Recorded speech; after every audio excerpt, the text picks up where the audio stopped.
제19초 클라우시우스 클라페론식 로가리즘 증기압력은 마이너스 R분의 델타 H 증발 곱하기 T분의 1 더하기 C로 표현됐는데 서로 다른 두 온도에서의 증기압력을 측정하면은 몰 증발열을 쉽게 측정할 수가 있습니다. 서로 다른 온도 라지 T1에서의 증기압력 P1 라지 T2에서의 증기압력 P2를 측정을 해서 클라우시우스식에다가 대입을 하죠. 그래서 그렇게 대입하고 난 다음에 좌변은 좌변끼리 빼고 우변은 우변끼리 빼면은 클라우시우스 상수가 소거가 됩니다. 이렇게 해서 우리가 T1일 때 P1 측정했고 T2일 때 P2 측정했고 기체 상수는 8.3145 줄 per 켈빈 몰을 사용을 하죠. 이렇게 해서 몰 T와 엔탈피 값을 계산을 할 수가 있습니다. 물론 이 직선 그래프에서의 기울기가 주어진다라면은 기울기가 마이너스 R분의 델타 H 증발이기 때문에 델타 H 증발을 우리가 쉽게 측정을 할 수가 있겠죠. 그래서 시험 문제에서는요, 두 온도 조건에서의 증기압력이 제시되든지 또는 저 직선 그래프에서의 기울기가 제시되어서 몰 증발열을 계산할 수 있게 합니다. 이것하고 비슷한 공식이 두 부류가 더 있어요. 자, 첫 번째 부류는 아레노스식이죠. 속도 상수라고 하는 것은 자중률의 인자 곱하기 익스포넨셜 마이너스 RT분의 활성화 에너지로 적혀질 수 있는 것. 이것이 아레노스식인데 양변을 모두 로가리즘 값을 취합니다. 그래서 로가리즘 속도 상수는 로가리즘 A, 이것은 로가리즘 값이 하면은 마이너스 R분의 활성화 에너지 곱하기 T분의 1로 표시가 될 수 있어요. X축을 T분의 1로 놓고 Y축을 로가리즘 속도 상수로 놓게 되면은 기울기가 마이너스 R분의 활성화 에너지죠. 여기서도요, 클라우시우스 클라페론식처럼 이 에너지 값, 활성화 에너지 값이 항상 양수이기 때문에 기울기는 항상 무슨 값이 나올까요? 음수 값이 나오겠죠. 자, 그래서 기울기가 주어지면 그것이 마이너스 R분의 활성화 에너지이기 때문에 활성화 에너지는 마이너스 R 곱하기 기울기를 해서 구할 수 있습니다. 또는 서로 다른 두 온도에서의 속도 상수가 주어진다라면은 그 속도 상수 값을 여기다가 대입을 하죠. 그래서 각각 이 아레노스식에서 정리를 한 여기에서 온도 T1일 때 속도 상수 K1, 온도 T2일 때 속도 상수 K2. 그래서 좌변은 좌변끼리 빼고 우변은 우변끼리 빼면은 로가리즘 자중률 인자가 소거되고 다 아는데 뭐만 몰라요? 활성화 에너지만 모르기 때문에 계산할 수 있죠. 세 번째 식은 서로 다른 두 온도에서의 평상수를 측정해서 우리가 연락하게 제일 마지막에 주도했던 이 식에다가 대입을 하죠. 로가리즘 평상수는 마이너스 R분의 델타 H not 곱하기 T분의 1 더하기 R분의 델타 S not.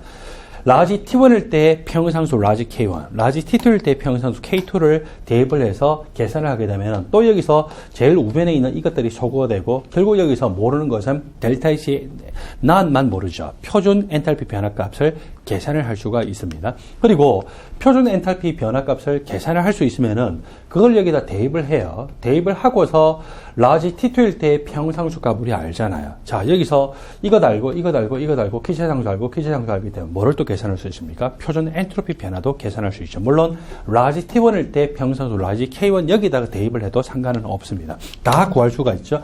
발열 반응이면은 양의 기울기, 흡열 반응이면은 음의 기울기가 나타난다고 했습니다. 그리고 Y축 혈편이 말하고요. R분의 델타 S 낫이기 때문에 Y축 혈편이 양수냐, 음수냐를 가지고서 엔트로피가 증가하는 반응이냐, 엔트로피가 감소하는 반응이냐도 볼 수 있습니다. 우리가 이때까지 액체에 대해서 공부를 하면서 크게 정리를 합니다.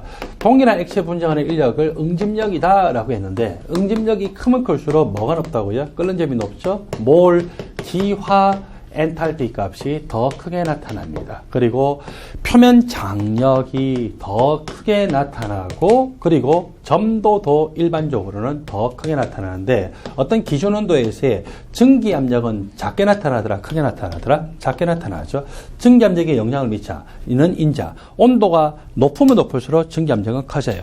분자 간의 인력이 작으면 작을수록 증기압력은 더 커진다고 했죠. 그리고 비휘발성 용질이 많으면 많을수록 증기압 내림 효과에 의해서 증기압은 더 낮아진다라고 표시를 했었습니다. 이 증기압력을 하면서 우리가 클라우시우스 클라페론식도 같이 공부를 했죠.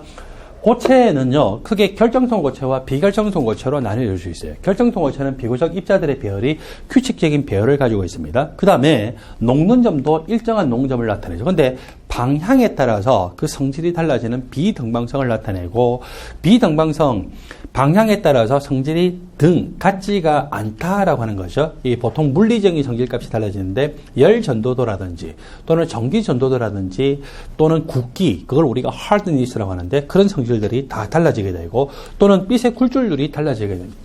이것이 결정성 고체에서 나타나는 성질이에요. 근데 비결정성 고체는요, 그 녹는 점은 일정하지는 않지만 무슨 성질 나타나더라? 방향에 상관없이 등방성이 나타나죠. 여러분들은 비결정성 고체에서 등방성에다가 파란색 볼펜으로 동그라미 표시, 그 밑에다가 적으세요. 등방성 밑에다가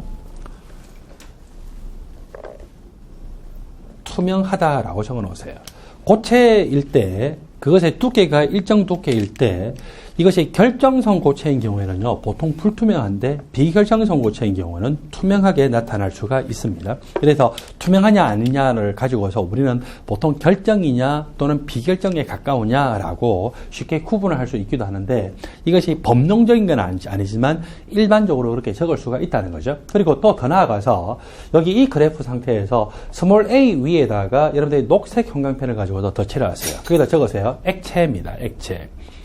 그리고 액체상에서 고체상으로 바뀔 때 온도가 변하지 않고 이렇게 부피가 크게 감소가 나타나죠. 그래서 이거는 결정성 고체가 되는 것이고, 파란색 형광펜을 가지고서 스몰 d와 스몰 d 사이를 여러분들이 그대로 덧칠을 하세요. 거기다가 뭐라고 적냐면은 결정이라고 적으세요. 결정은 결정성 고체를 줄인 말입니다. 이번에는 녹색 형광펜을 가지고서 스몰 b부터 이까지를 같이 또 덧칠을 하세요. 왼쪽으로 덧칠을 하고, 이것은 비결정이다라고 표현할 수 있죠. 결정과 비결정을요, 여기 Y축에 있는 부피를 봤을 때, 비결정이 부피가 커요? 결정이 보통 부피가 커요? 비결정이 부피가 크죠. 그래서 이 결정이 비결정보다는 부피가 좀 더 작구나. 그리고 빨간색 볼펜을 가지고서 스몰 a부터 스몰 b까지를 동그라미 표시를 하세요. 스몰 a부터 스몰 b까지의 영역은 관행각 구간이다라고 표현을 합니다. 이것에 대한 상세한 설명은 이미 핵심 일반화학과 일반화학 총론, 그리고 일반화학 기출행 출력 연습에서 하기 때문에, 또는 했기 때문에 여기서는 생략을 하고요. 여러분들은 이 특징 중에서 이 결정과 비결정의 가장 큰 특징이 이 그래프상에는 두 가지가 있어요. 결정은 일단 액체상에서 결정으로 바뀔 때 온도가 바뀝니까? 안 바뀝니까? 안 바뀌죠. 그래서 온도가 안 바뀌고, 이 비결정에 비해서 결정 두 번째 특징은 부피가 비교적 작더라. 입자들 간의 평균 거리가 가까울 때 인력이 크고, 인력의 합이 제일 클 때 그 물질은 가장 안정한 상태입니다. 그래서 비결정보다는 결정이 더 안정한 상태이고요. 그것은 인력과 반발력을 고려했을 때 포텐셜이 가장 낮은 상태이기 때문에 그렇다라고 할 수 있습니다. 여러분들 왼쪽 그림에서 봤더니, 이 왼쪽 그림에서 모두 SiO2라고 하는 물질인데, Si를 기준으로 해서 O가 결합할 때는요, 3연체 구조로 결합합니다. Si는 14정원소, 공유 결합을 4군데 하면서 시그마 결합을 할 수 있죠. 그래서 이렇게 결합하고, 여기서는 봤더니 작은 점처럼 표현되는 것이 규소, 그 다음에 비교적 큰 이 둥근 원처럼 표시된 것이 산소인데, 규소를 기준으로 산소가 3개 결합된 거예요? 4개 결합된 건데, 지금 보이기를 3개 결합된 것처럼 보일까요? 보이기를 3개 결합된 것처럼 보였어요. 왜냐면은 요 구조에서 단면 구조거든요. 단면 구조는 이렇게 탁 잘라가지고 위에서 본 것이죠. 잘라서 위에서 보면은 요 자른 거는 안 보이고, 위에서 딱 보면 이 규소하고 규소를 기준으로 해서 산소 3개가 삼각형 구조로 이루고 있는 것처럼 보이겠죠. 그래서 저렇게 정삼연체 구조로 결합하고 있습니다. 여기서 왼쪽이 결정 구조인데, 결정 구조에서는 한 개의 고리마다 규소가 6개, 산소가 6개예요. 근데 비결정 구조에서는 이 고리마다 이 규소 개수, 산소 개수가 서로 같아야 달라요. 서로 다르죠. 그러니까 입자들의 배열이 불규칙적이기 때문에 그렇게 나타날 수밖에 없습니다. 여러분들 교재 81쪽으로 가서 이제 브래그식에 대해서 이야기를 해볼까요? 어떤 물질들에 대해서 우리는 고체를 다룰 때는 보통 비결정보다는 결정에 대해서 다루게 됩니다. 왜 그럴까요?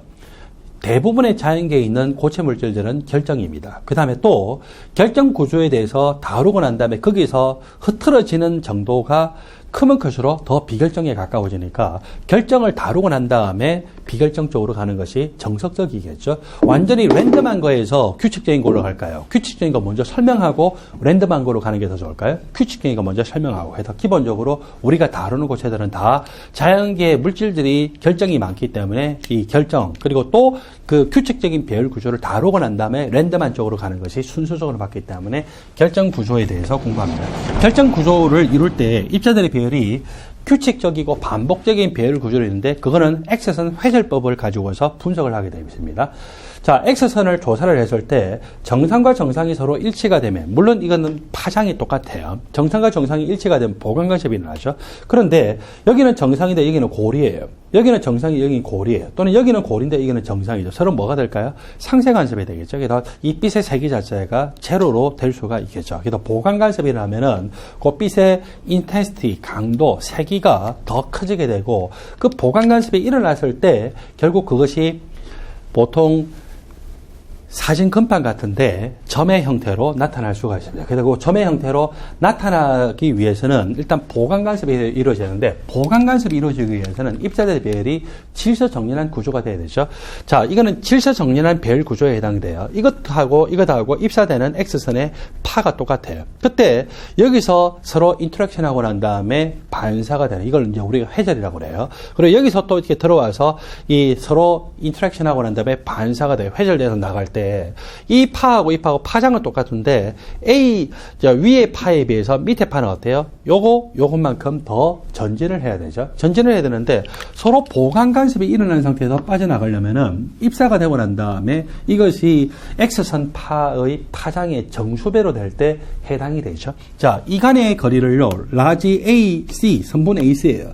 그 다음에 이것 간의 거리를 선분 AB, 그리고 이것 간의 거리를 선분 BC라고 했을 때, 이 각을 세타, 자, 입사각이 세타면은 이 각 자체도 또 세타가 되죠. 이건 언제 다 배웠냐면, 여러분 중학교 때 다 배웠던 내용입니다. 혹시 모르시면은요, 중학교 수학책을 한번 찾아보시기 바랍니다. 거기에 보면은 지오메트리 기하학을 하면서 다 공부를 했던 거예요. 그래서 이 입사각은 우리가 조사를 하기 때문에 몇 도인지를 알 수가 있고요.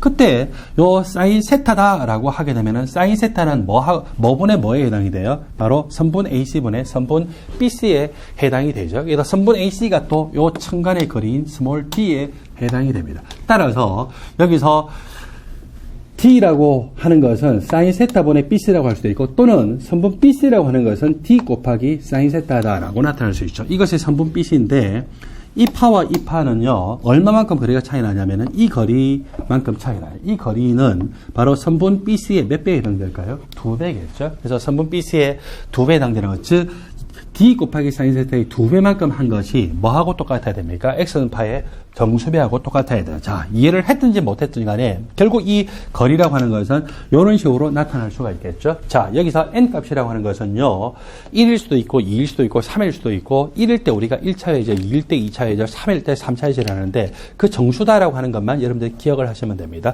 이렇게 저 브레이크식이라고 하는데 브레이크식이 한 번은 시험에 나와야 되는데 아직 한 번도 출제가 안 됐어요. 그래서 여기 브레이크식에다가 파란 정화펜으로 네모그로 표시 열고 닫고 난 다음에 큰 불가사리 표시를 2개를 하시고 거기다 적으세요. 미출제라고 적으세요.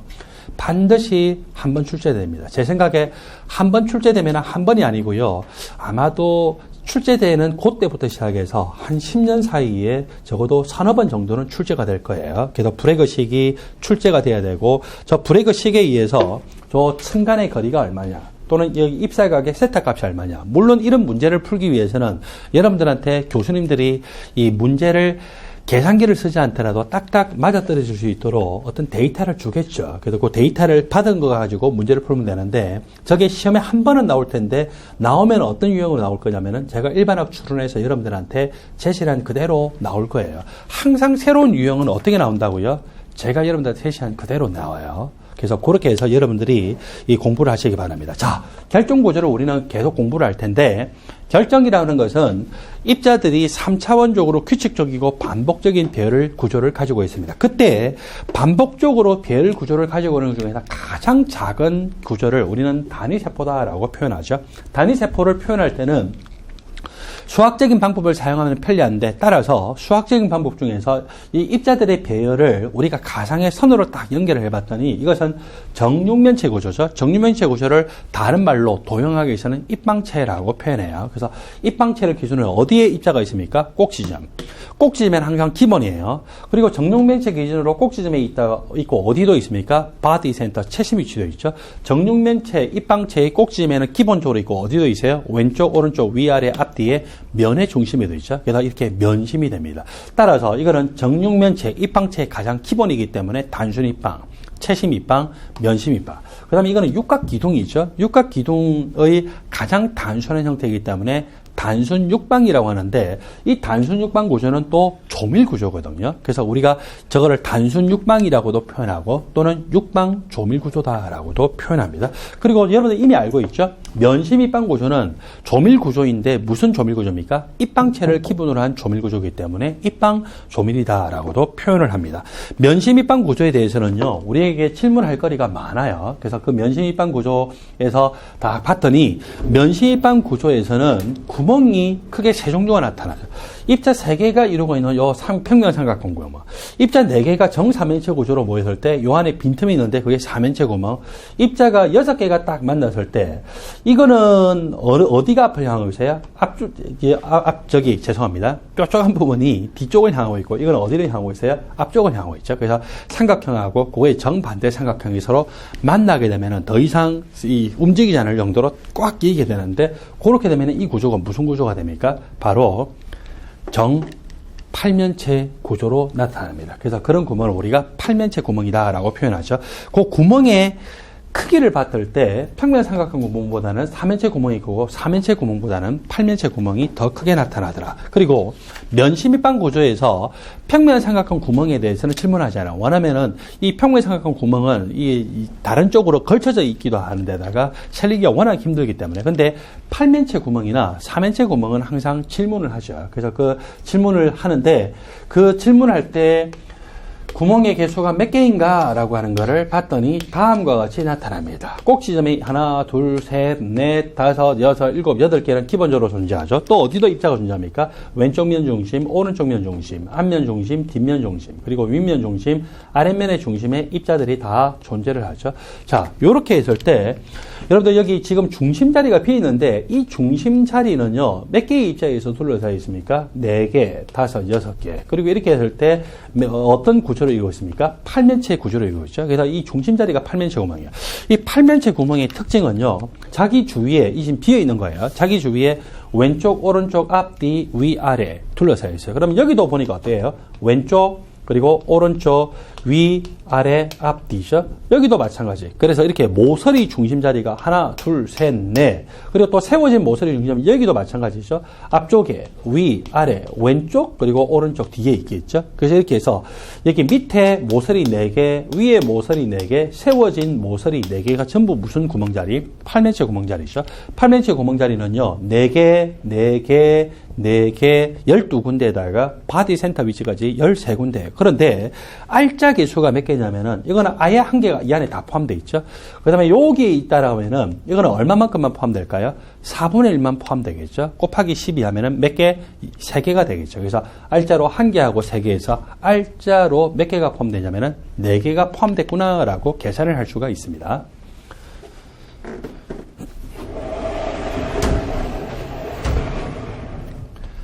사면체 구멍 자리입니다. 사면체 구멍은 여기에서 어떻게 찾을 수가 있을까요? 사면체 구멍 다시 한번 제가 빠르게 그리겠습니다. 입방체입니다. 다른 말로 하면 정육면체라고 하죠. 꼭 지점에 입자들이 존재하고 있고 또 어디도 입자들이 존재하고 있다고요? 면의 중심에 입자들이 존재하고 있어요. 윗면, 아랫면, 왼쪽면, 오른쪽면, 앞면, 뒷면에 이렇게 입자들이 존재하고 있고 요거를 우리가 칼질을 해서 3번 칼질해서 자르죠. 3번 칼질을 1번, 2번, 그리고 3번 칼질을 딱 해서 잘랐어요.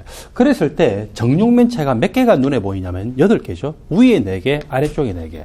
각각, 자, 이게 위쪽에 4개 중에서 왼쪽 앞에 있는 요거를 가만히 보면은 이때 이 정육면체의 중심 위치는요, 바로 입자 몇 개에 의해서 하나, 둘, 그리고 셋, 4개에 의해서 둘러싸여 있죠. 그래서 정사면체 구조로 둘러싸여 있고, 따라서 이렇게 이 위치가 몇 개가 존재하냐면 하나, 둘, 셋, 넷, 다섯, 여섯, 일곱, 8개가 존재하고, 사면체 구멍의 위치로 따지면은 8개 위치고, 알짜로 따지더라도 하나하나가 다 포함되기 때문에 8개다라고 할 수가 있겠죠. 자, 제가 시간을 들어서 저거를 설명하는 이유가 있어요.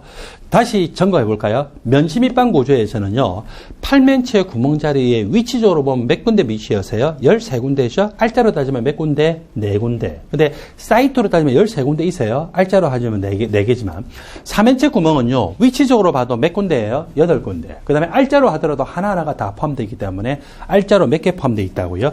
8개가 포함되어 있습니다. 여러분들 교재 82쪽으로 가봅시다. 82쪽에 가면은 단순 입방 구조, 최심 입방 구조, 그리고 면심 입방 구조는 다른 말로 입방 조밀 구조예요. 입방 조밀 구조에다가 녹색 공간펜으로 동그라미 표시. 거기다 면심 입방 구조라고 적으세요. 그리고 육방 조밀 구조는 제가 뭐라고도 표현했냐면 단순 육방 구조다라고도 표현을 했죠. 자, 이렇게 표현하고서 이 단순 입방 구조부터 볼까요? 쌓임 형태를 봤을 때 단순 입방 구조는 층에 쌓이는 형태가 앞쪽에 쭉 가서 봤을 때 요거, 그 다음에 이렇게 계속 반복이 되는데, 한 가지 층 구조입니다. 그 다음에 최심 입방 구조는, 여기하고 여기는 같지만, 여기 사이에 최심 위치가 또 다른 위치거든요. 그래서 A, B, A, B, A, B에서 두 가지 층 구조.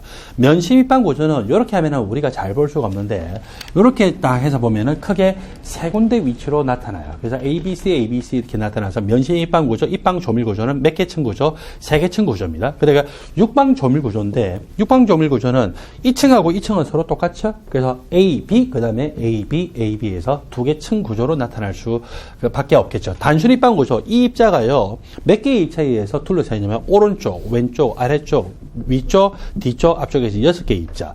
최심 입방 구조는 이 입자가 몇 개의 입자에 의해서 8개의 입자에 둘러싸여요. 그 다음에 면심 입방 구조나 육방 조밀 구조는 모두 조밀 구조이기 때문에 몇 개의 입자에서 둘러싸일까요? 12개에서 둘러싸이는데, 여기 육방 조밀 구조를 보면은 이 입자가 6개에서 먼저 둘러싸이죠. 그 다음에 아래쪽에서 3개 붙어버려요. 위에도 어때요? 3개가 와서 붙기 때문에 총 몇 개? 12개에서 둘러싸이고 2개 모두 조밀 구조이기 때문에 조밀 구조는 모두 몇 개에 의해서 12개에서 둘러싸이게 됩니다. 그래서 배수로 했을 때 이렇게 입방 조밀 구조와 육방 조밀 구조는 모두 배수가 12로 똑같습니다. 단위 세포당 입자 수를 봤을 때 단순 입방 구조는 여기 꼭지점에 있는 것은 8분의 1만 포함되죠. 꼭지점에 있는 게 몇 개입니까? 8개. 그래서 8분의 1 곱하기 8에서 알자로 1개. 최심 입방 구조, 꼭지점에 있는 것은 8분의 1 곱하기 8에서 1개에다가 또 1개 있으니까 2개. 면심 입방 구조는 꼭지점 8분의 1이 몇 군데? 8군데. 그래서 8분의 1 곱하기 8에다가 면의 중심에 몇 군데 있어요? 6개. 한 개의 면이 2분의 1만큼 포함되니까 곱하기 6하니까 3개죠. 알자로 몇 개? 4개에 해당되죠. 그 다음에 육방 조밀 구조에서는요, 아예 이 3개가 여기 육각 기둥 안에 포함되어 있습니다. 이 3개가 육각 기둥 안에 포함되어 있고요. 그 다음에 여기 있는 거하고 여기 있는 거는 절반씩만 포함되죠. 그래서 2분의 1 곱하기 2하니까 1개예요. 그리고 또 이렇게 6개가 있고 이렇게 6개인데 하나하나가 얼마만큼 포함됩니까? 6분의 1만큼 포함돼요. 그래서 6분의 1이 12개이기 때문에 곱하기 이 6분의 1 곱하기 12 하니까 2개. 그래서 2개에다가 이거 합해서 1개, 이거 하나에서 3개에서 총 몇 개? 6개가 알자 입자로 존재할 수 있는데 이때 제가 여러분들에게 주의를 줬죠. 육각기둥 전체를 뭘로 볼 수도 있어요? 육각기둥 전체를 한 개의 단위 세포로 볼 수도 있지만 이 육방 조밀 구조 같은 경우에는요, 이것들을 평행 4변형 기둥으로 하게 되면은 전체적으로 평행 4변형 기둥이 몇 개가 나와요? 3개가 나오죠. 그래서 평행 4변형을 기준으로 하면은 전체의 3분의 1에 해당되기 때문에 알자 입자수 몇 개? 2개 있죠. 그래서 그거 조심하라고 했는데 실제로 또 지난 시험에 그렇게 출제가 되기도 했어요. 그래서 육각 이 기둥 형태로 됐을 때 육방 조밀 구조에서는요, 단위 세포당 알자 입자수를 6개로 보는 책도 있고 또는 그거를 평행 4변형 기둥이기 때문에 그거의 3분의 1에 해당되는 몇 개? 2개를 볼 수도 있죠. 면심 입방 구조는 입방 조밀 구조인데 이거는 알자 입자수가 몇 개라고요? 4개라고 했죠. 그래서 이 4개하고 이거는 분명히 6개 아니면 2개이기 때문에 다른 거는 확실하죠. 자, 이 정도로 여러분들이 구분을 하고서 지나가도록 하십시오. 공간 점유율을 계산을 하는데 단순 입방 구조 몇 퍼센트? 52%, 최심 입방 구조 68%, 그 다음에 육방 조밀 구조와 입방 조밀 구조는 모두 조밀 구조이기 때문에 똑같이 몇 퍼센트일까요? 74%에 해당이 되고 이런 것들은 다 계산을 할 수가 있어야 됩니다. 세 번째로 봤더니 여기서 첫 번째로 가까운 입자수, 두 번째로 가까운 입자수, 그 다음에 그 입자 간의 거리가 얼마냐라고 하는 것을 환산할 수 있어야 되는 걸로 나오고 있죠. 단순 입방 구조를 볼까요? 첫 번째로 가까운 입자수. 자, 이걸 기준으로 해서 오른쪽, 왼쪽, 위, 아래, 앞뒤 몇 개입니까? 6개죠. 그 다음에 이 거리를 스몰 a로 볼 수도 있고 한 변의 길이를 스몰 l로 볼 수도 있는데 여기서는 스몰 a로 봤다 그죠? 그래서 가장 가까운 입자 간의 중심 간 거리는 얼마입니까? A로 나타나고 있죠. 자, 그 다음에 단순 입방 구조에서 두 번째로 가까이 존재하는 입자수인데 이 입방체를 기준으로 해서 서로 이렇게 한 개의 면에 대각선 방향으로 있는 것은 3차원적으로 따지면 몇 개라고 했어요? 12개입니다. 자, 저거를 제가 총론에서 또는 핵심 일반에서 설명을 했었는데 이해를 했든 간에 못했거나 간에 반드시 저거는 암기를 하셔야 돼요. 저게 시험에 아직 출제가 안 됐어요. 12개고 그리고서 한 변의 길이 자, 요게 A라고 했기 때문에 피타고라 정리에 의하면 얼마가 됩니까? 루트 2a에 해당이 되죠. 그래서 12개, 그리고 그때 거리는 루트 2a입니다. 중심간 거리가.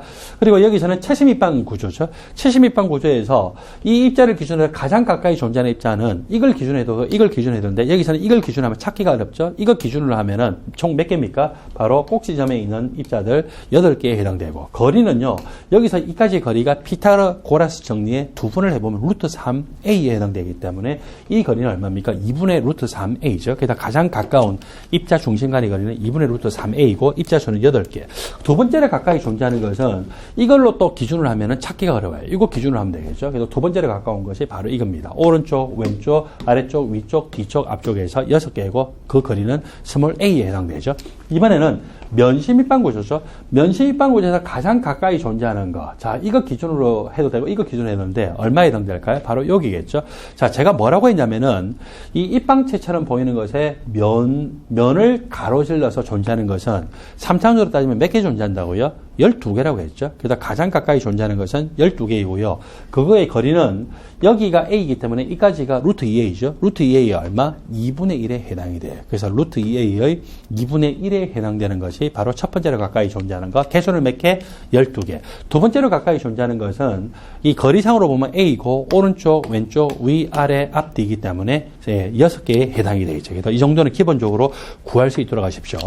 화학결합의 종류에 따라서 결정의 종류를 우리는 크게 4가지 종류로 구분합니다. 입자들 간에 이온 결합을 하면서 결정 구조를 이루게 되면 이온 결정, 금속 결합할 때는 금속 결정, 3차원적으로 계속 공유 결합만 하게 될 때는 공유 결정이라 하고도 다른 말로는 원자 결정이라 하죠. 그 다음에 입자들이 분자이기 때문에 분자들 간의 힘, 예를 들어서 수소 결합이나 쌍극자 간의 인력이나 런던 분산적과 같은 인력이 정할 때는 그걸 우리가 분자 결정이라고 하죠. 분자 결정은요, 입자들 간에 분산력과 같은 또는 수소 결합을 하더라도 굉장히 인력이 작아요. 인력이 얼마나 작은가 하면 여러분들 H2O가 얼음 되면 단단한 것 같죠? 그렇지만 기껏 해봐야 농점이 몇 도밖에 안 돼요? 0도씨. 보통 우리가 고체 물질 그러면 농점이 0도씨예요. 적어도 수백 도 이상이에요. 수백 도 이상이죠. 그래서 수소 결합이라 하더라도 그 인력이 굉장히 작거나 그래서 분자 간의 힘은요 굉장히 인력이 작기 때문에 망치 가지고 깨면은 웬만한 거는 잘 안 깨지만 얼음은 생각보다 잘 깨져요. 그 어느 정도로 생각하시면 되냐면은 예를 들어서 두께를 이 정도로 생각하시면 돼요. 그래서 여러분들 두께를 생각할 때 1cm에 10분의 1 정도로 생각하면은 얼음이 이 정도면은 망치로 3개 두들게 되고 그냥 갖다 툭 대도 깨져요. 툭 대도 깨지죠. 물론 두꺼우면은, 철판을 그렇게 두꺼운 거를 여러분 망치도 두들기면은요, 여러분들 손이 저려요. 그죠? 근데 적어도 얼음 두들기면은 그 정도는 아니잖아요. 그래서 이렇게 해서 여러분들은 두껍게 얼어 있는 그 얼음만 자꾸 생각하니까 그거 굉장히 단단하다고 생각하는데 두께를 1cm에 10분의 1이라고 생각하고 그게 철판이냐 또는 물이냐라고 생각하면은 분자 간 인력이 얼마나 작은 걸 알 수 있죠? 분자 결정은요, 농점도 굉장히 낮아요. 물론 끓는 점도 낮아요. 기계적인 강도도 약하죠. 그런데 여기 계속 공유 결합만 하면은 흑연과 같은 특이한 구조를 빼고는 그거는 굉장히 단단하게 할 뿐더러 농점도 굉장히 높더라. 그 다음에 금속 결정은요, 이게 전이금속 원소는 농점도 비교적 높고 거기다가 또 단단하기도 하지만 알칼리 금속은 나무 칼로도 베어질 정도로 굉장히 그 기계적 강도가 약하죠. 농점도 약해요. 그래서 굉장히 다양합니다. 이온 결정은요, 농점은 꽤 높아요. NaCl만 하더라도 농점이 몇 도입니까? 800도씨나 되죠. 802도, 801도 책마다 다른데 그런데 농점만 하더라도 높은데 그거를 힘을 가면 또 여지없이 쉽게 깨지죠. 그거는 이제 또 반발력 때문에 그렇게 작용하고 그러니까 기계적인 강도는 굉장히 약한데 농점 높다. 그러면 뭐라고 생각하면 돼요? 이온 결정. 그 다음에 농점도 높고 기계적인 강도도 크더라 그러면은 공유 결정. 그리고 모두 약하더라 그러면은 분자 결정. 그 다음에 금속 결정은 굉장히 다양하더라. 또 금속의 특징이 뭐냐면 전기가 잘 통하고 거기다가 잘 늘어나거나 펴지는 성질이 있죠. 연성, 전성이 있어요. 그래서 그런 게 나타나면 그거는 금속 결정이구나라고 생각하시면 됩니다. 그래서 화학 결합의 종류에 따라서 저렇게 4가지 결정 종류로 나눌 수 있죠. 여러분들 이온 결정을 보는데 이온 결정에서 첫 번째 이온 결정 NaCl형 이온 결정입니다. 자, 이게 제가 여러분들한테 이거 분명히 시험에 나온다고 해서요, 안 나온다고 해서요? 나온다고 했죠. 어디서 나왔어요? 피트에서 나왔어요. 피트에서. 그래서 이게 보면은 피트 시험이 이 교수님들이 굉장히 브레이브해요. 학생들이 이거까지 공부해야 되고 그러는데 뭐 여지없이 내버리고. 그래서 미트디트는 어떤 경향이 딱 보이는데, 물론 이제 피트도 보면은 제가 나온다고 하는데 결국 다 나오긴 하지만, 피트 교수님들은요, 말도 안 되는 거 내기도 하고, 또 말도 안 되게 쉽게 내는가 하면은 말도 안 되게 어렵게 내기도 하고, 완전히 천차만별인데, 분명한 것은 이 모든 내용들은요, 일반학 기본서의 본문 중에 다 나오는 내용이에요. 따라서 결국 나올 만한 내용들은 다 나오죠. 그래서 여러분들 특징들을 반드시 잘 아셔야 돼요. 제가 좀 전에 면심입방 구조를 기준으로 해서 3면체 구멍과 8면체 구멍 했죠. 자, 이제 같이 복습해 볼까요? 면심입방 단위세포 구조를 기준으로 해서 그 안에 8면체 구멍 R자로 몇 개 있으세요? 4개죠? 위치적으로 몇 군데 위치 있으세요? 13군데 위치하세요. 바디 센터 위치하고 모서리 중심 자리가 12군데. 그 다음에 3면체 구멍 자리는 위치적으로 보나 R자로 하나 모두 몇 개예요? 8개가 존재하고 있었죠. NaCl은 소듐 이온이 지금 무슨 색으로 표현되어요? 이렇게 다크하게 표현되어 있네요. 소듐 이온이 면심입방 구조예요. 염화 이온이 면심입방 구조예요. 자, 그렇게 있는 상태인데 질문. 이건 단위세포이기 때문에 이걸로 끝나요. 소듐 이온의 이 면심입방 구조가 3차원적으로 무한대로 계속 이어져요. 3차원적으로 무한대로 계속 이어지죠. 염화 이온도 면심입방 구조로 한 개가 끝나요. 3차원적으로 계속 이어져요. 계속 이어지죠. 그 상태에서 두 개가 서로 겹치는데 어떻게 겹치냐면은 얘가 이쪽의 무슨 구멍? 8면체 구멍 자리를 점유를 해요. 그 다음에 얘도 어때요? 그렇게 되면은 얘의 8면체 구멍 자리를 서로 점유를 하게 돼요. 그래서 이런 식으로 나타났어요. 이런 식으로. 그래서 염화 이온의 이 구조를 한 개를 그리지 않고 일부러 두 개를 연속해서 그렸어요. 그 다음에 여기에 어때요? 8면체 구멍 자리에 이 소듐 이온이 그대로 와서 점유를 해버리죠. 그래서 8면체 구멍 자리인가 아닌가를 볼까요? 소듐 이온의 이 단위세포 구조를 보세요. 단위세포에서 어디가 8면체 구멍이었어요? 자, 지금 이렇게 다크하게 표현된 게 소듐 이온이에요. 그 다음에 이렇게 둥글게 이 화이트하게 표현된 게 뭐예요? 지금 빈 것처럼 표현된 게 염화 이온이죠. 자, 요 상태에서 모서리 중심 자리가 염화 이온이잖아요. 소듐 이온의 8면체 구멍 자리가 모서리 중심 자리인데, 모서리 중심 자리 모두 뭐가 다 있어요? 염화 이온. 바디 센터 위치도 염화 이온이 있죠. 그죠? 그래서 8면체 구멍 전체에 누가 있냐면 염화 이온. 그걸로 이야기하면 염화 이온의 지금 소듐 이온 한 개만 그려서 그러는데 계속 그려다 보면은 염화 이온의 모서리 중심 자리 누가 있어요? 이게 지금 염화 이온이죠? 염화 이온의 모서리 중심 자리죠? 모서리 중심 자리죠? 그 다음에 바디 센터 위치도 이 8면체 구멍이죠? 누가 있어요? 바로 소듐이 들어와 있죠. 그러니까 이거는 바로 서로 상대방의 8면체 구멍 자리를 점유하고 있습니다. 8면체 구멍 자리를 점유해버리면요, 자기가 끼어 들어가면서 다른 이온한테 무슨 구조로 둘러싸일까요? 8면체 구조로 둘러싸야겠죠. 그래서 표안에 보니까 그 기하학적인 구조가 어떻게 되냐 했더니 8면체라고 나타나 있죠. 그래서 여러분들은 1번 염화나트륨이온 구조 옆에다가 다음과 같이 적으세요. 염화나트륨이온 구조 옆에다가 Na 플러스 FCC 면심입방 구조입니다. 또 바꿔서 Cl-FCC 적었나요?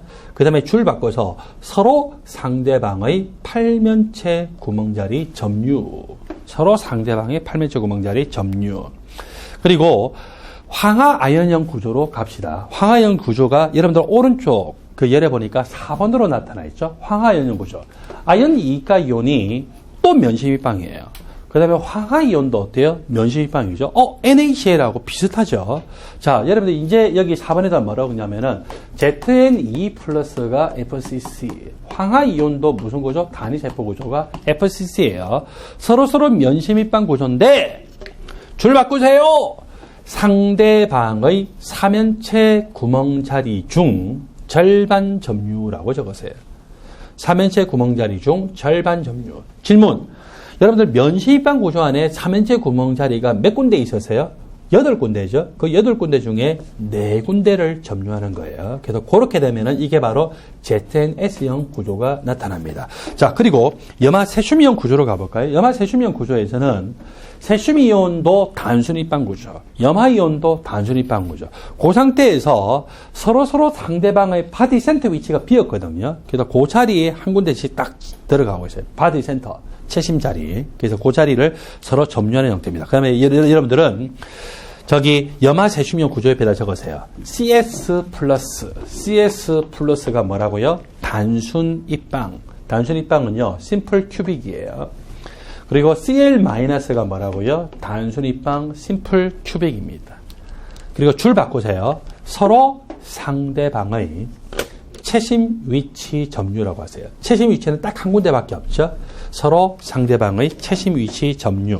마지막으로 플로라 칼슘이온 구조에 대해서 볼까요? 플로라 칼슘이온 구조가 3번에 나타나 있어요. 칼슘 이온입니다. 먼저 적으세요. 칼슘 2가 이온 FCC. 칼슘 2가 이온 FCC. 그리고 여기 플로라 이온인데 플로라 이온은 무슨 구조처럼 생겼어요? 단순 입방이죠. 심플 큐빅 구조입니다. 근데 차이가 있어요. 어떤 차이가 있냐면 다시 1번 보세요. 염화 나트륨이온 구조로 보면은 Na 플러스와 Cl-가 입방체를 기본으로 했는데 한 변의 길이가 똑같아요? 달라요? 같죠? 그 다음에 염화 세슘이온 구조 2번 구조도 보니까 세슘이온과 염화이온이 입방체를 기본으로 했는데 한 변의 길이가 같아요? 달라요? 같죠? 화학이온 구조도 보세요. 각각 한 변의 길이가 입방체에서 같아요? 틀려요? 같죠?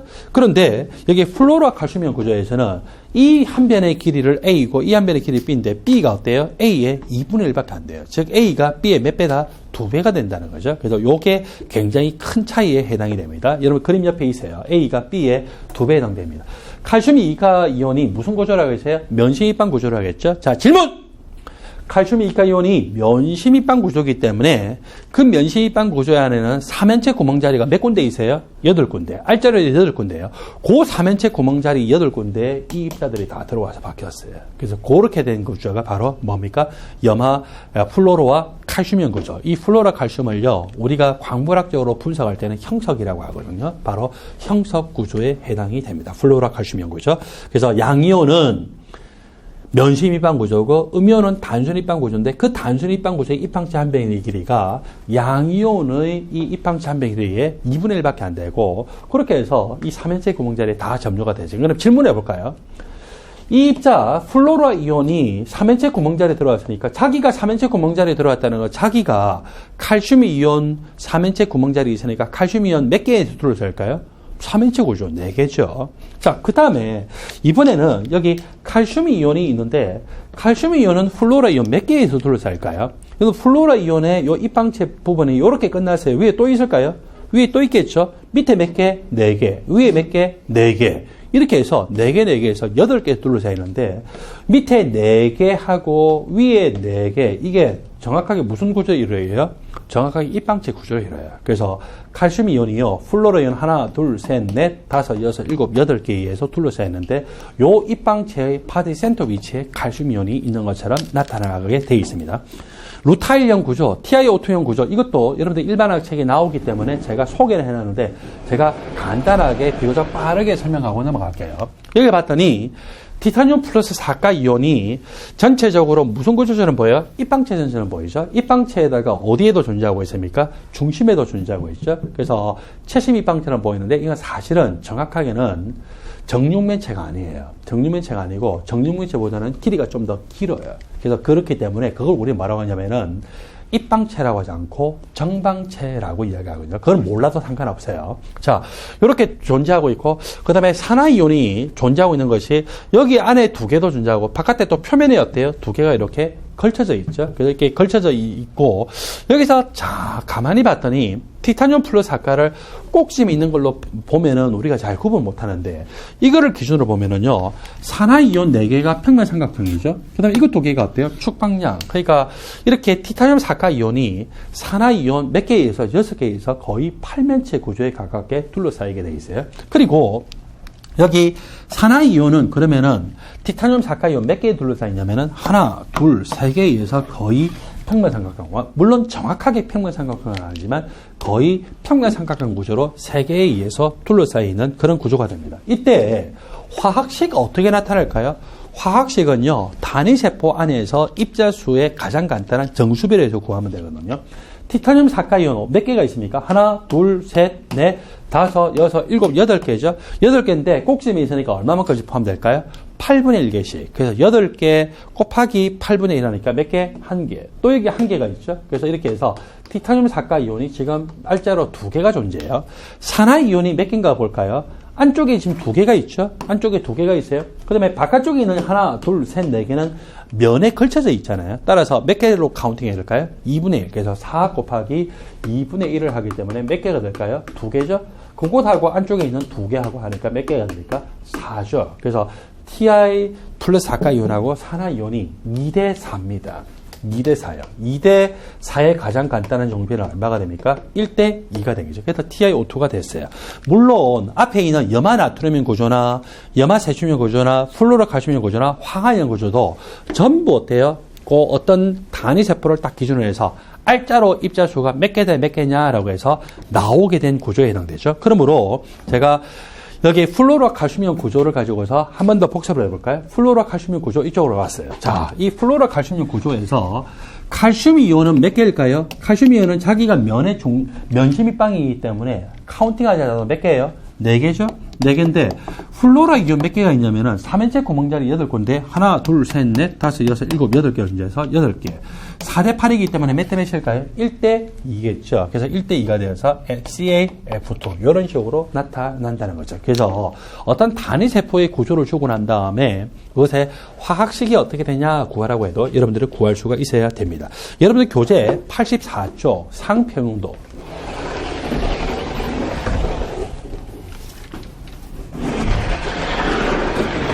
상평형도는 물질의 세 가지 상인 고체, 액체, 기체를요 온도와 압력의 상관관계로 나타내는 그림입니다. 상평형도는 크게 고체와 액체의 경계 영역인 용융곡선, 액체와 기체의 경계 영역인 기화곡선, 고체와 기체의 경계 영역인 승화곡선과 세 개의 물질의 상에 한꺼번에 존재하는 삼중점으로 나타낼 수 있죠. 그 다음에 또 이렇게 임계점이 나타날 수도 있는데 임계점을 기준으로 해서 이 영역을 우리가 초임계 유체 상태다라고 표현을 하죠. 용융곡선은요 용융점을 모아놨어요. 용융점이라는 것은 뭐와 뭐가 공존합니까? 고체와 액체가 공존하죠. 그래서 이 점 하나하나는요 고체와 액체가 공존하는 평형상태 조건입니다. 기화곡선은 기화점을 모아놨죠. 기화점, 다른 말로 끓는 점이에요. 뭐와 뭐가 존재합니까? 액체와 기체가 공존하는 평형상태. 승화곡선 위는 승화점을 모아놓은 곡선인데 이거는 고체와 기체가 공존하는 평형상태. 그래서 이 선 하나하나가 다 뭐라고요? 평형상태의 점들을 모은 곡선이다라고 생각하시면 되겠죠. 그 평형상태의 점들을 모은 곡선에 저 순간 기울기가 제가 앞에서 이야기했어요. 클라우시우스 클라페이론식에서 클라우시우스가 뭘 했어요? 클라페이론식, 남이 해놓은 식에다가 그냥 적분 하나 딱 해놓고 자기 이름 먼저 붙였죠. 야, 그런 식으로 이름을 날릴 수도 있네. 자, 여러분들도 그렇게 한번 이름을 날려보세요. 자, 이렇게 클라페이론식이 전개가 되어 있어요. 클라페이론식은 상경계 곡선에서의 기울기예요. 질문! 조금 전에 우리 보니까 상경계 곡선, 첫 번째로 뭐에 있었어요? 용융곡선, 기화곡선, 승화곡선 있죠? 그거의 순간 기울기. X축의 작은 변화량은 dt. Y축의 작은 변화는 압력이 작은 변화니까 dp가 되죠. 그 값은 얼마가 된다고요? t 델타 V분의 델타 H. 그 다음에 델타 H인데 이거는 다 잠열이에요. 레이턴트 히트에 해당이 되고 자 다시 한번 볼까요? 이 곡선에서 고체에서 액체로 상이 변화될 때는 뭘 흡수합니까? 몰 용융열 1몰을 기준하면은 액체에서 기체로 상이 변화될 때는 몰 기화열 그 다음에 고체에서 기체로 바로 바뀔 때는 몰 승화열이죠. 자 이렇게 나타내고 그건 전부 무슨 과정입니까? 흡열 과정. 그 다음에 제가 몰 용융열을 이야기할 때 고체에서 액체로 상이 변한다고 했죠. 액체에서 기체로 상이 변하면 몰 기화열이죠. 그 다음에 고체에서 기체로 상이 변할 때 몰 승화열이죠. 이 상평형도 X축이 온도, Y축이 압력일 때 상이 왼쪽에서 오른쪽으로 바뀌는 걸 가정했나요? 오른쪽에서 왼쪽으로 바뀌는 걸 가정했나요? 왼쪽에서 오른쪽으로 상이 바뀌는 걸 가정했죠. 왼쪽에서 오른쪽으로 상이 바뀔 때는 온도가 높아지면서 상이 바뀌는 거예요. 물론 상 변화할 때는 온도 일정이에요. 전체적으로 지금 왼쪽에서 오른쪽으로 바뀔 때 온도가 높아져요? 낮아져요? 높아지죠. 온도가 높아진다는 것은 무슨 과정일까요? 흡열 과정이에요. 그죠? 그래서 온도가 높아지는 상으로 바뀌고 있다는 것은 분명히 흡열 과정. 분명히 이야기해요. 고체에서 액체로 용융점에서 상 바뀔 때 온도 바뀌어요? 안 바뀌어요? 안 바뀌어요. 그 다음에 기화가 될 때도 온도가 안 바뀌는 걸 봐요. 그렇지만 전반적으로 왼쪽에서 오른쪽으로 지금 변화가 되는 것은 온도가 높아지고 있죠. 온도가 높아지는 거니까 그런 식으로 바뀔 때는 온도가 일정한 조건의 상이 바뀌지만 무슨 과정? 흡열 과정 쪽으로 가고 있구나라고 생각하시면 되겠죠. 따라서 여기 상경계 곡선에서 델타 H라고 하는 것은요, 항상 양수예요.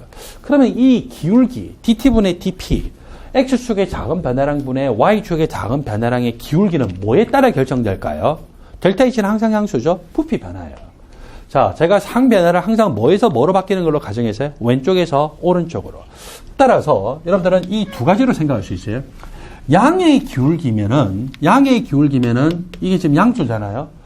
부피 변화량이 뭐가 될까요? 양수. 그러니까 왼쪽에서 오른쪽으로 바뀔 때는 부피가 증가가 되는 거예요. 그 다음에 음의 기울기가 나왔다라고 하면은 기울기 값이 음수죠.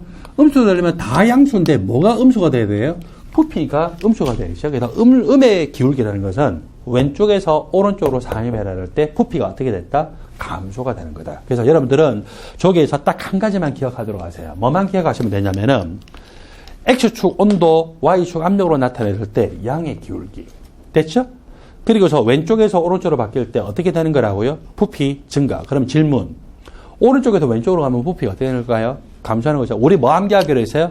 X축 온도, Y축 압력이죠. 분명히 제가 설명을 했어요. 이해를 시켜드렸죠?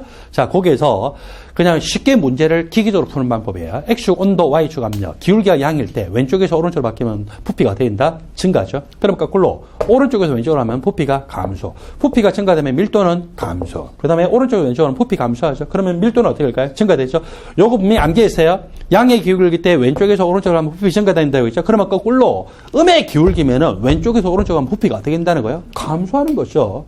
반대로 가면은 부피 증가. 부피가 감소하면 밀도 증가, 그 다음에 부피가 증가하면 밀도는 감소. 그래서 한 개만 외우면은 나머지는 전부 기본적으로 다 따라가게 돼 있죠. 그래서 저거 원래 클라페론식으로 해석을 하는 거지만 저런 식으로 생각을 하도록 하십시오. 그러므로 물의 상표용도를 보면요, 아주 특이하게 이렇게 나타났어요. 그죠? 자, 이렇게 나타났고, 용융곡선이 양의 기울기예요? 음의 기울기예요? 음의 기울기죠? 음의 기울기라는 것은 왼쪽에서 오른쪽으로 할 때 부피 증가한다는 거예요? 감소한다는 거예요? 감소. 그렇죠? 음의 기울기는 부피가 감소해요. 그래서 고체에서 액체가 되면은 부피가 감소하는 거라. 우리는 왜 그런지 다 알죠. H2는 고체일 때 수소 결합에서 3차원적으로 무한대로 이렇게 빈 공간을 많이 가지고 있고, 그렇게 해서 3차원적으로 무한대로 수소 결합하면서 빈 공간이 많아서 고체일 때 부피가 커요. 그래서 이 H2O는요, 이 고체에서 액체로 가면은 분명히 부피가 감소하는데 이 음의 기울기는 바로 그걸로 설명되죠. 따라서 제가 질문을 해볼게요. 자, H2O는 이렇게 고체에서 압력을 높이면은요, 액체로 상이 바뀔 수 있어요. 맞습니까? 맞죠? 근데 다른 물질은 그렇게 되든가 안 되든가요? 고체에서 압력 높이면은 이 용융곡선이 양의 기울기이기 때문에 액체로 상이 바뀔 수가 없거든요. 그러므로 질문하기를 H2는 고체에서 압력을 높여서 액체로 바뀌는 이유가 H2의 수소 결합 때문이다. 맞습니까? 맞죠? 수소 결합이 3차원적으로 무한대로 계속 형성해서 고체일 때 뭐가 빈 공간이 많아서 오히려 고체일 때 부피가 크기 때문에 나타나기 때문에 수소 결합이 바로 이 용융곡선의 음의 기울기의 이유가 될 수가 있습니다. 전반적으로 봤을 때 여러분들 용융곡선이 지금 H2O처럼 음의 기울기든 또는 이산화탄소나 대부분의 다른 물체처럼 이렇게 물질처럼 양의 기울기든 간에 용융곡선의 기울기가 가팔라요? 키화곡선이나 성화곡선이 가팔라요? 용융곡선이 가파르죠. 왜 용융곡선이 가파르냐라고 하면은 바로 여기 클라페론식의 모든 그 비밀이 다 담겨 있어요. 자, T 델타 V분의 델타 H잖아요. T화가 되거나 성화가 될 때는 부피가 수백 배 이상 증가가 돼요. 부피 변화량이 굉장히 크죠. 분모가 크다는 것은 기울기 전체 값이 어떻다는 거예요? 작다는 거죠. 그래서 성화나 기화는 기울기가 작아요. 그 다음에 용융이 될 때는 고체에서 액체를 할 때 부피가 증가하든 감소하든 크게 증가돼요. 조금 증가돼요. 기껏 해봐야 뭐 1.1배, 1.2배 이렇게 조금밖에 변화 안 되죠. 따라서 그 값 자체가 작아요. 이 값이 작으니까 어때요? 기울기 전체가 크게 나타나겠죠. 그래서 음이든 양이든 저렇게 나타나서 클라페론식의 그 모든 것에 다 비밀이 담겨 있고, 여러분들은 기억하세요. 클라페론식에서 한 가지만 기억하세요.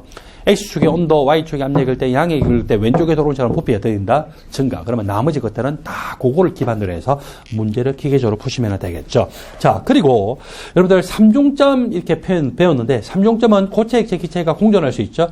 고체상이 서로 다른 것끼리도 3중점이 나타날 수 있을까요? 나타날 수 있어요. 철 같으면은요, 채심입방 구조하고 면심입방 구조하고 육방 조밀 구조가 공존하는 3중점도 있어요. 그래서 3중점이 무조건 고체, 액체, 기체가 존재한다고 생각하지 마시고 고체끼리 서로 다른 상이 될 수도 있습니다. 그렇게 나타나도 어떻게 된다고요?